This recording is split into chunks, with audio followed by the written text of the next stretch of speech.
Welcome to our online English class. In today's class, we are going to learn a new prose, Bala spins magic. Before starting the class, let's see my little Pictionary given in your textbook. Come on. Students, take page number 86 and read the little Pictionary along with me. Hand loom, a manually operated loom. Skeins, a lengthy thread loosely coiled and knotted. Yarn, spun thread used for weaving or sewing. Canvas, a cloth used for painting. Carved, cut in order to make an object or design. Now let's start reading the text. Take page number 87. Bala spins magic. It was a hot afternoon in the quiet village of Periyanayagam near Pollachi. The village has tiled roof houses. Bala and his family lived in one such house. He sat under a tree waiting for his father. He was going with Appa on a long journey. A fly buzzed near his ear. The pleasant shade of the tree, along with the steady click-clack of the hand looms from the huts nearby, made him feel sleepy. He wondered if he could catch some sleep before Appa arrived. Bala, like most of the children in his village, went to school, but always wanted to learn more about things related to his family profession, weaving.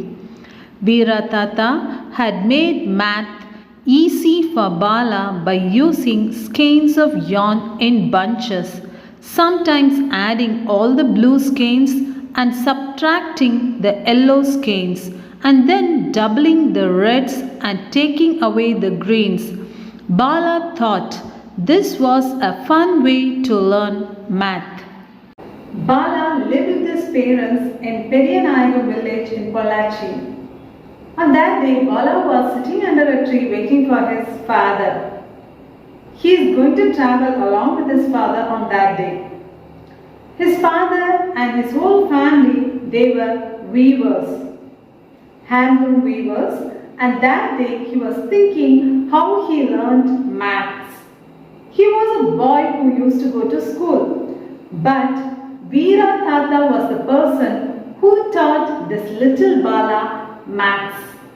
Do you know how he taught maths? He will take kinds of yarn in different colors, and he used to teach this Bala how to subtract, how to add, how to multiply. From that he thought maths is a very simple and fun way of learning. Now let's read the next paragraph. Come on. Bala's family came from a long line of handloom weavers. They had perfected the art of drawing, dyeing, warping, and weaving the yarn. But it was a hard work. Unless Bala, his mother, father, sisters, and cousins helped with the work, Appa could never weave the lengths he needed. Bala's family was engaged in handloom weaving. They know drawing, weaving, dyeing, wrapping, all kind of work. Though it was an interesting work, it was a difficult work too. A single person can't do that work. They need the whole family support to complete the work. Now let's read the next paragraph. Bala would often see Appa and Amma weave bundles of cotton into beautiful saris with checks or patterns. He hoped to weave someday. He would also help Amma and sisters roll, press, and pack the saris. Bala wondered, Amma, why you never wear the beautiful saris we make? Amma said, I can do that only if we become a very rich family. Bala woke up suddenly as he felt someone tap his head. Are you ready to go? Asked Appa. Yes, Appa. Said Bala and started counting the bags around him. They used to weave beautiful checked saris. The saris were so beautiful, but Bala has never seen his mother wearing such beautiful saris. He used to ask his mother, "Why you are not wearing these beautiful saris?" His mother used to reply that when they become rich, for sure she would wear such kind of saris. When Bala was lying under a tree and was thinking about this, his father came and he woke him up. Bala got up and he counted the bags. Bala was going with Appa to Chennai to help him carry the saris. Appa said, We will get a better price for the saris if we sell directly to ladies in Chennai than to traders in Pollachi or Coimbatore. They walked to the bus stop and had to wait for nearly 1 hour for the bus. It took them to Coimbatore Junction and from there they left in a train to Chennai. The train journey was not very comfortable, Don't worry, Bala. Our return will be more comfortable as we will be able to reserve tickets. said Appa. They reached Chennai and went to Purasaivakkam where Appa's friend lived. The next morning, Appa was ready with places to go to sell the saris. As Bala was new to city traffic, he held father tightly. Bala is going to Chennai to carry the sari bags for his father. His father said to Bala that they would sell the saris in Chennai so they would get better price. First, they waited for a bus for 1 hour. After that, they went to Coimbatore. From Coimbatore, they took a train. The train journey was not comfortable at all. So Bala's father said to him, "Don't worry, when we are returning back, I'll get money. So with that money, we will reserve ticket." What is reserve? Already, if you have booked tickets, you will get proper seat for sitting, isn't it? Bala and his father reached Chennai the next morning. There they both went to Bala's father's friend's house. From his father's friend's house, they got ready, they took the saris and his father decided the places where they have to go and sell these saris. Bala was new to the city, so he has never seen such big traffic. So he held his father's hand tightly.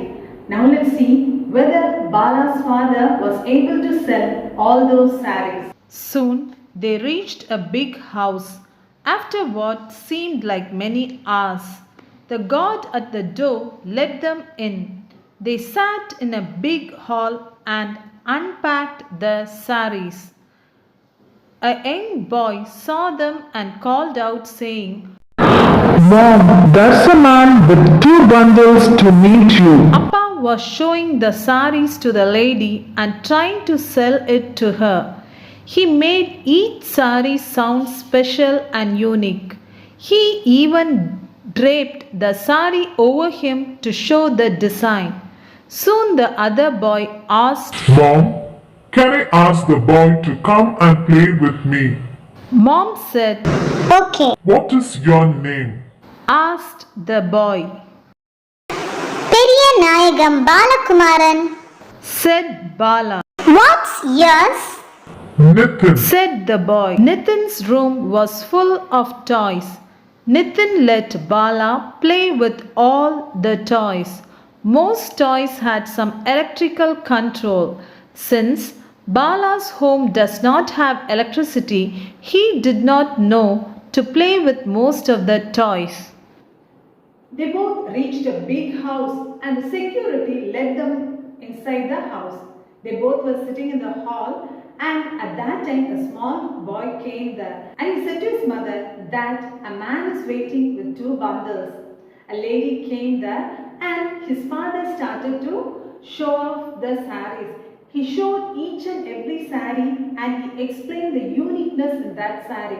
He even draped. Drape means when you go to a saree shop, you could see the sellers, they just drape the saree on the shoulders so that the customers, they could see the whole design. Similarly, this man, he just draped the saree to show the whole design to this rich lady. At that time, the boy came back and he asked permission to his mother whether he can play with this Bala.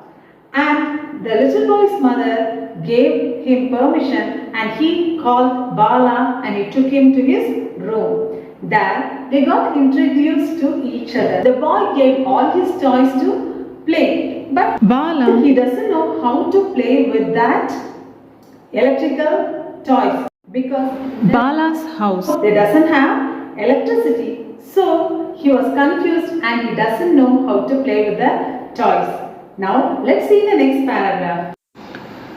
In one corner, Bala saw a spinning wheel. Now, this was a toy he knew to play with.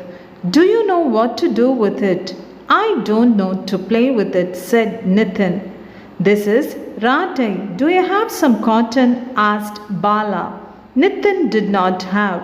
Bala dug Appa's bag to get some cotton. Bala took the cotton fluff and attached it to the spinning wheel and turned the wheel all the while. Bala looked around the room and he saw a spinning wheel at a corner.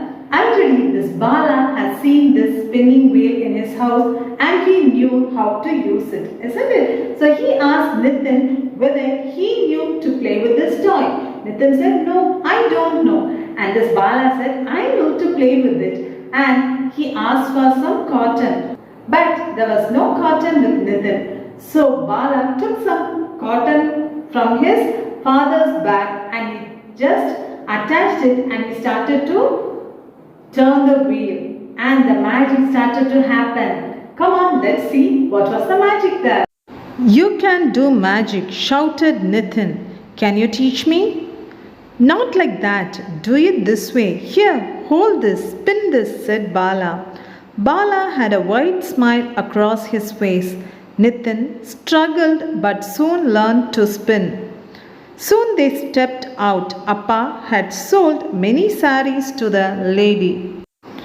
Mom, he taught me magic, said Nitin. Nitin's mom laughed and said, well, naturally, his father is a magician too, a weaving magician. Yes, I will tell all my friends in school that a magician from Periyanayagam taught me this magic. Nitin was excited to learn weaving, so he asked this Bala, will you teach me? Bala taught the little boy how to weave using the spinning wheel. And this boy was very happy. Bala's father has sold many saris to this lady and he got ready to leave the place. At that time, Nitin came and he told his mother, this boy taught me a magic of weaving through this spinning wheel. And his mother smiled and she said, this boy's father was a magician. He was a weaving magician because he has made such beautiful saris. Nitin said the next day he will go to school and for sure he would tell all his friends that a boy from Periyanayagam came and taught me some magic. My dear children, though we have many machineries now, do you know this handloom weaving is very special. So the people who really worked behind it, they were all magicians. They are people to be appreciated anytime. So next time when you see handloom things, better try to get few so that we could support them too. Dear children, we should never forget our traditional art. Weaving, especially handloom weaving, is a very traditional art in India. And nowadays people started to buy machinery things and they started neglecting this handloom. But this is the right time to wake up that we should appreciate these weavers and we should support them. I hope you will all support these weavers and their work. Now, today's homework is given on the board. Kindly write your homework without delay and send a snapshot of your homework to your teacher. With this note, I am winding up today's class. I meet you all in my next class. Until then, it's bye from Deepa ma'am.